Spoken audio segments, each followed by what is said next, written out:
आज हम class 10th का चैप्टर 1 स्टार्ट करने जा रहे हैं। हमारे पास है क्वाड्रेटिक इक्वेशन। चैप्टर का नेम है क्वाड्रेटिक इक्वेशन। सबसे पहले मैं आपको बताऊंगी कि क्वाड्रेटिक इक्वेशन हमारे पास होता है क्या है, इसकी definition. A quadratic equation is a second degree equation in which highest exponent of the variable x is a square. इसका मतलब है कि a quadratic equation is a second degree equation. ये हमारे पास है एक सेकंड डिग्री इक्वेशन है जिसकी डिग्री हमारे पास 2 हो, in which highest exponent of the variable x, और जिसका वेरिएबल का हमारे पास क्या हो, एक्स हमारे पास वेरिएबल है, इसका जो एक्सपोनेंट है ये हमारे पास वेरिएबल वो जो होगा वो स्क्वायर में होगा। अब हमारे पास क्या है, x square plus b x plus c is equal to 0। ये आप लोगों को मैंने बता दिए, ये हमारे पास होता है क्वाड्रेटिक इक्वेशन। ये क्यों क्वाड्रेटिक इक्वेशन है, इसकी जो हाईएस्ट डिग्री है वो है हमारे पास 2, wherein a is equal to 0। अगर हम यहाँ पे ए 0 पुट करेंगे तो हमारे पास क्या हो जाएगी, ये टर्म 0 हो जाएगी, तो हमारे पास रह जाएगा बी एक्स प्लस सी। बी एक्स प्लस सी इसका जो वेरिएबल है, एक्स का जो वेरिएबल, इसकी जो डिग्री हमारे पास ये 1 है, तो इसका मतलब है ये हमारे पास लीनियर इक्वेशन है। जिसकी डिग्री 1 हो वो हमारे पास, वेरिएबल की डिग्री 1 हो वो हमारे पास लीनियर होते हैं। अगर हमारे पास वेरिएबल की पावर 2 हो, हाईएस्ट डिग्री 2 हो, तो हमारे पास होता है क्वाड्रेटिक। अब देखो ये हमारे पास क्वाड्रेटिक इक्वेशन है।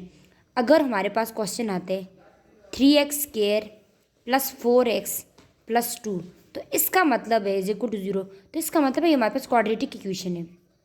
अगर हमारे पास आता है सिर्फ 4x प्लस 2, क्योंकि इसकी जो डिग्री है हाईएस्ट डिग्री 2 है और इसकी जो हाईएस्ट डिग्री वो क्या है 1 है, तो इसका मतलब है ये हमारे पास है लीनियर इक्वेशन। अब इसके साथ आप लोगों का, अब हम क्वेश्चन 1 जो हमारे पास है वो हमने बताया हुआ है कि आपने क्या करना है, लीनियर और क्वाड्रेटिक, उसमें आपने बताना है कि लीनियर कौन सी कोई टर्म है और क्वाड्रेटिक कौन से है। अब हम जाते हैं क्वेश्चन नंबर 1 की तरफ। एक्सरसाइज 1.1। इसमें हमारे पास जो क्वेश्चन 1 है वो मैं सिर्फ आप लोगों को बताऊँगी। इसमें हमारे पास क्वेश्चन 1 में आपने बताना है क्या ये लीनियर है और क्या ये इसकी स्टैंडर्ड फॉर्म में, आप इक्वेशन हमारे पास स्टैंडर्ड फॉर्म में होगी, आप लोगों ने बताना है क्या ये लीनियर है या क्वाड्रेटिक है, लीनियर है या क्वाड्रेटिक। तो अब हमारे पास इसका जो पार्ट 1 है वो हमारे पास है 5x plus 8 is equal to 3x। अगर हम इसको सोल्यूशन सॉल्व करें, हम करेंगे 5x, क्योंकि x टर्म को हम इकट्ठा करेंगे, क्या हो जाएगा 5x, ये 3x इधर प्लस है, इधर जाके क्या हो जाएगा -3x plus 8 is equal to 0। इधर हो जाएगा 5x minus 3x, 2x plus 8 is equal to 0। अब आप लोग मुझे बताओ कि यहाँ पे इसकी डिग्री जो है हमारे पास 1 है, वेरिएबल की जो डिग्री है वो हमारे पास 1 है, तो इसका मतलब है दैट इज़ अ लीनियर। ये हमारे पास क्या है, लीनियर इक्वेशन। इसमें आपने सिर्फ बताना था कि क्या ये लीनियर है क्या ये क्वाड्रेटिक है। तो हमारे पास क्वेश्चन नंबर 1 का पार्ट 1 सॉल्व हो गया। अब हमारे पास पार्ट 2 है इसका, क्वेश्चन नंबर 1 का पार्ट 2। इसमें भी यही बताना है आपने क्या ये लीनियर है क्या ये क्वाड्रेटिक। सबसे पहले हम इसको सॉल्व करेंगे, वरना मुझे तो पहले पता चल जाएगा कि ये क्वाड्रेटिक है, लेकिन आपको नहीं पता होगा ये क्वाड्रेटिक कैसे आया। अब हम सबसे पहले इसका सोल्यूशन सॉल्व करेंगे। सिंपल, इसको यहाँ ये मल्टीप्लाई हो रहा है आपस में, क्या हो जाएगा 5x इंटू एक्स प्लस 5। इस टर्म को मल्टीप्लिकेशन जब भी करते हैं, फर्स्ट टर्म को हम इस टर्म के आगे नेक्स्ट जो टर्म होती है उसके साथ सबके साथ मल्टीप्लाई करते हैं, फिर -2 into x plus 5 is equal to 8। अब क्या करेंगे, हम मल्टीप्लाई करेंगे इस टर्म को सबके साथ मल्टीप्लाई। 5x को जब मैं x के साथ करूँगी तो हो जाएगा 5x स्क्वायर प्लस 5 5 ज़ा 25x minus 2x plus are minus -5 2 ज़ा 10। ये इधर जाए, इधर प्लस हो रहा है, इधर जाके माइनस हो जाएगा, -8 इज इक्वल टू 0। इधर क्या है हमारे पास 5x स्क्वायर प्लस 23x, क्योंकि ये टर्म भी x वाली थी ये भी x थी, प्लस आर माइनस माइनस, लेकिन साइन हमारे पास प्लस लगेगा। क्यों प्लस लगाए, ये हमारे पास बड़ी वैल्यू है, इसके साथ साइन हमारे पास प्लस है तो हमने प्लस लगाया है। फिर माइनस, ये भी माइनस माइनस प्लस हो जाएगा, लेकिन हमारे पास बड़ी वैल्यू के साथ माइनस है तो इसलिए हमने माइनस लगा दिया। -18 इज इक्वल टू 0।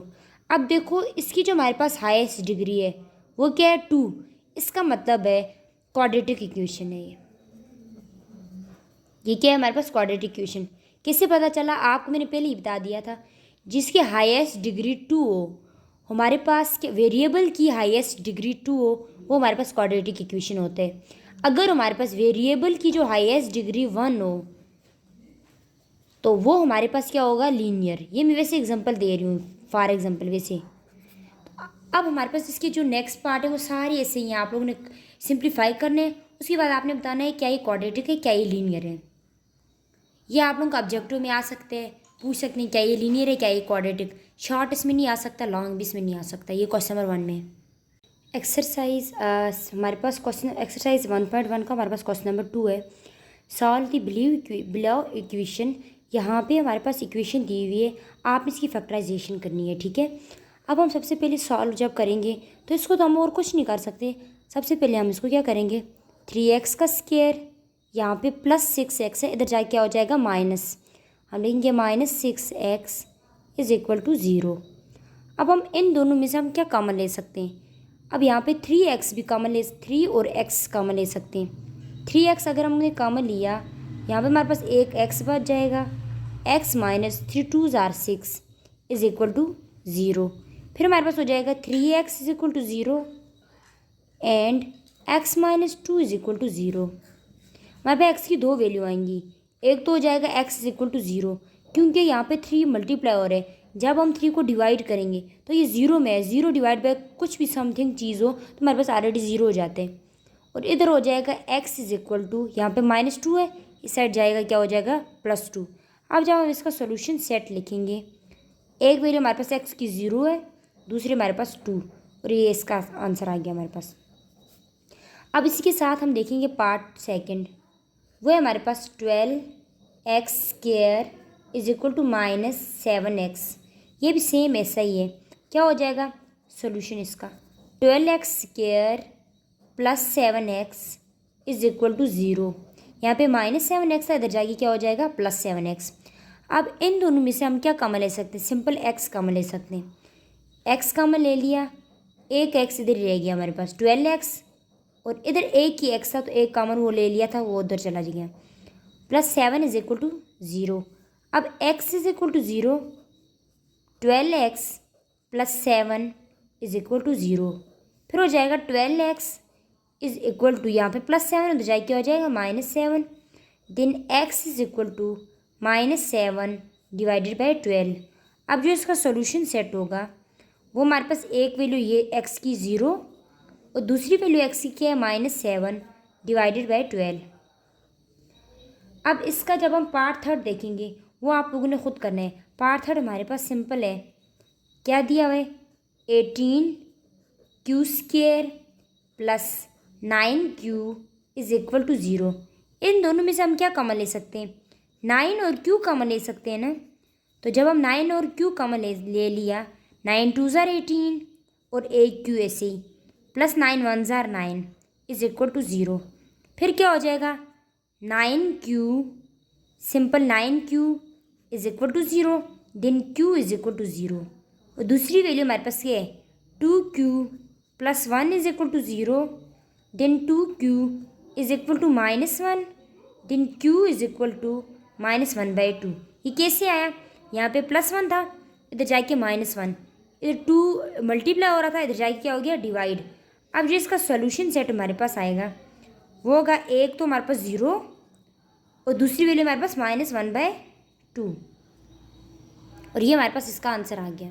अब हमारे पास है पार्ट 4 इसका, ये बहुत सिंपल और इजी है। इसके साथ साथ हमारे पास है पार्ट 6। पार्ट 4 एंड पार्ट 6 बिल्कुल सेम, बिल्कुल एक सेम है। तो आप लोगों को मैं 4 पार्ट करवाऊँगी और पार्ट 6 आप लोगों को होमवर्क दूँगी, वो आपने खुद करना होगा।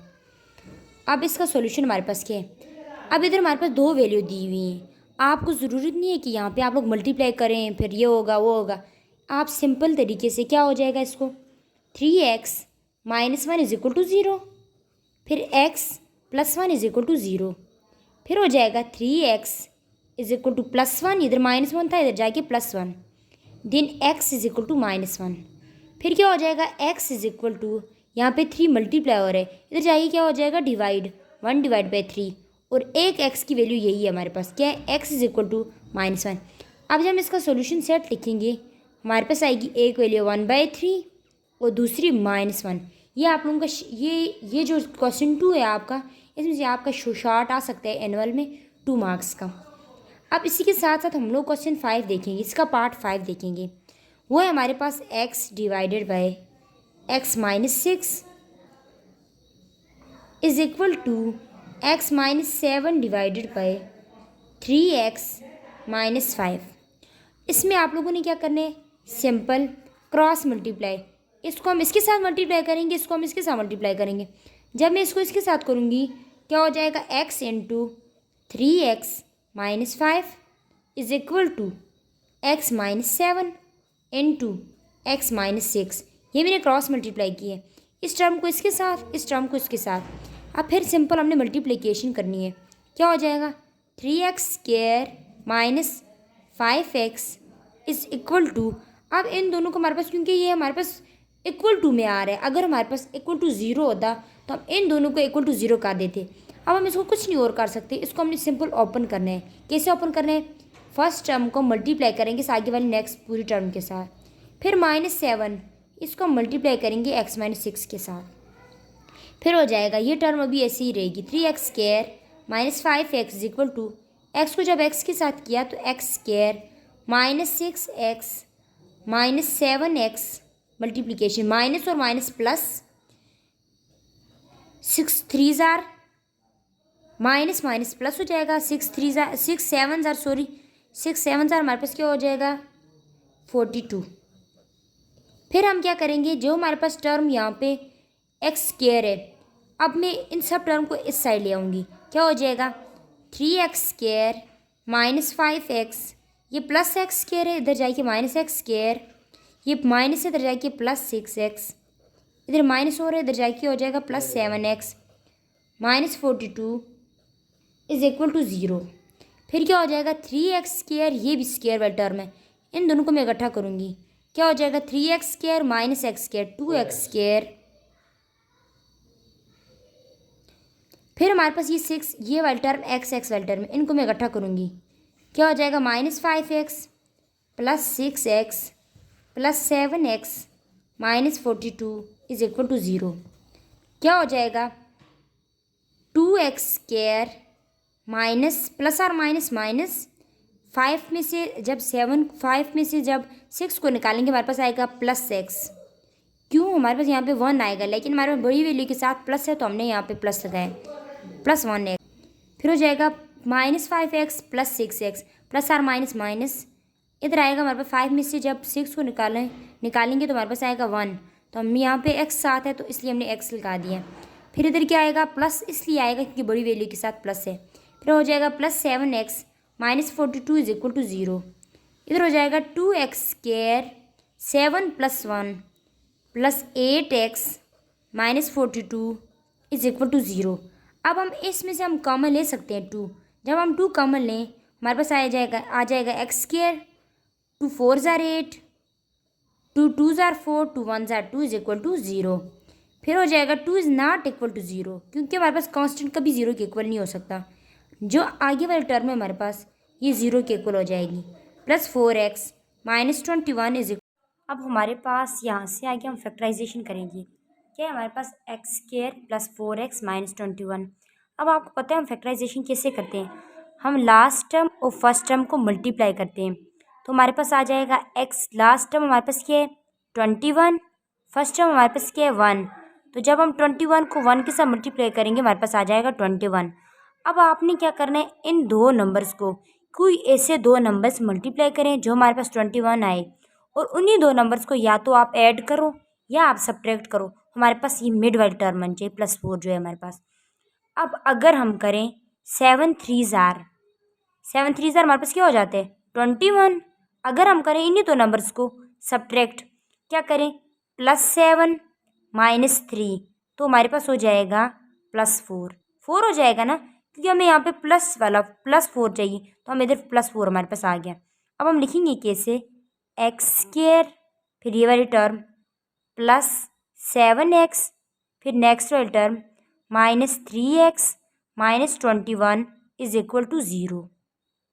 अब यहाँ पे हम x इसलिए लगाया क्योंकि हमने इसको 4 को समझे, हमने ब्रेकअप किए, ठीक है। इसको जब हमने ब्रेक किया तो हमारे पास तोड़ा है जब हम इसको, ये x दोनों के साथ आएगा। अब हम क्या करेंगे, इन दोनों टर्म को हम मल्टीप्लाई, दोनों टर्म में से कॉमन लेंगे। इन दोनों टर्म में हमारे पास x कॉमन आएगा, हम लिखेंगे x + 7 -3 इसमें से कॉमन आएगा x माइनस प्लस 7 = 0। ये हमारे पास रफ वर्क है। अब फिर क्या हो जाएगा, x + 7 एक आएगी टर्म x -3 और दूसरी टर्म आएगी x + 7। x -3 x + 7 दो बार था, उसको हमने एक ही बार लिखा है = 0। फिर हो जाएगा x = 3 -3 था इधर जाके +3, इधर +7 इधर जाके -7, x = -7। अब जो सॉल्यूशन सेट है इसमें हमारे पास आएगी जो वैल्यू, एक x की हमारे पास आएगी 3 और दूसरा हमारे पास आएगा -7 और ये हमारे पास इसका आंसर आ गया। अब हमारे पास है यहाँ पे क्वेश्चन, इसका क्वेश्चन नंबर 2 पार्ट हमारे पास है पार्ट नंबर 7। अब आपको पता है जो हमारे पास अभी जो हमने सॉल्व किए पार्ट 4 एंड पार्ट 6, पार्ट 4 मैंने करवाया आपको और पार्ट 6 मैंने आप लोगों को होमवर्क दिया, वो आपने खुद करने। पार्ट 4 और पार्ट 6 हमारे पास बिल्कुल सेम है। अब मैं ये करवाऊँगी आप लोगों को पार्ट 7। अब देखिए पार्ट 7 में हमारे पास क्या है, -3। क्या हम -3 को कॉमन ले सकते हैं सब टर्म में? अब अगर हम -3 कॉमन ले लेते हैं तो हमारे पास हो जाएगा p² प्लस और माइनस माइनस, क्योंकि हमने माइनस कॉमन ले लिया। फिर क्या हो जाएगा, 3 9 27 7 p। फिर क्या हो जाएगा, माइनस माइनस प्लस 3 18 हमारे पास हो जाता है 54 = 0। फिर हम लिख सकते हैं -3 is not equal to 0, then p² -9p + 18 = 0। अब उसके बाद हम क्या करेंगे, फैक्टराइजेशन। अब आपको पता है फैक्टराइजेशन हम कैसे कर सकते हैं, लास्ट टर्म और फर्स्ट टर्म को मल्टीप्लाई करते हैं। अब हमारे पास फर्स्ट टर्म है, इसका जो कोफिशिएंट हमारे पास 1 है और जो लास्ट टर्म है हमारे पास मल्टीप्लाई है 18 है, सॉरी। अब हम करेंगे लास्ट टर्म और फर्स्ट टर्म को multiply, rough work. Last term हमारे पास क्या है 18 और फर्स्ट टर्म हमारे पास क्या है 1 = 18। अब आपने कोई दो नंबर्स को मल्टीप्लाई करने, उन दो नंबर्स को फिर आप या ऐड करो या आप सब्ट्रैक्ट करो। हमारे पास ये मिड वाली टर्म आनी चाहिए। मिड वाली टर्म हमारे पास क्या है -9। अगर हम करें 6 3 18 -6, मतलब अगर हम करें 6 × 3 हमारे पास क्या हो जाता है 18, 6 3 18। अगर हम करें, क्योंकि हमें -9 चाहिए, इन्हीं दो नंबर्स को अगर हम करें -6 और -3, माइनस माइनस प्लस 6 7 8 9, क्या हो जाएगा -9। और इधर बड़ी वैल्यू के साथ माइनस थी इसलिए माइनस। अब यहाँ पे हमारे पास माइनस आ गया। अब हम लिखेंगे कैसे, इस टर्म की जगह p² -9p + 18 = 0। अब हम लिखेंगे कैसे फैक्टराइजेशन, p² -6p -3p + 18 = 0। ये हमने -9p की जगह हमने ये वाली टर्म लिखी है, 6 3 18 -6 -p = -9। अब इन दोनों में से हम कॉमन लेंगे p, तो हमारे पास हो जाएगा p -6। अब इन दोनों में से भी हमने -3 कॉमन ले लिया, तो हो जाएगा p + और -6, 3 6 18 = 0। फिर हम लिखेंगे कैसे, p -3 = 0, p -6 ये दो बार रिपीट हो रहा है, इसको हम एक ही बार लिखेंगे, p -6 = 0। फिर p = 3, माइनस था इधर जाके +3, देन p = 6। अब आप लोगों का जो सोल्यूशन सेट है उसमें हमारे पास p की दो वैल्यू आई है, एक हमारे पास 3, दूसरा हमारे पास 6, और ये हमारे पास इसका आंसर आ गया।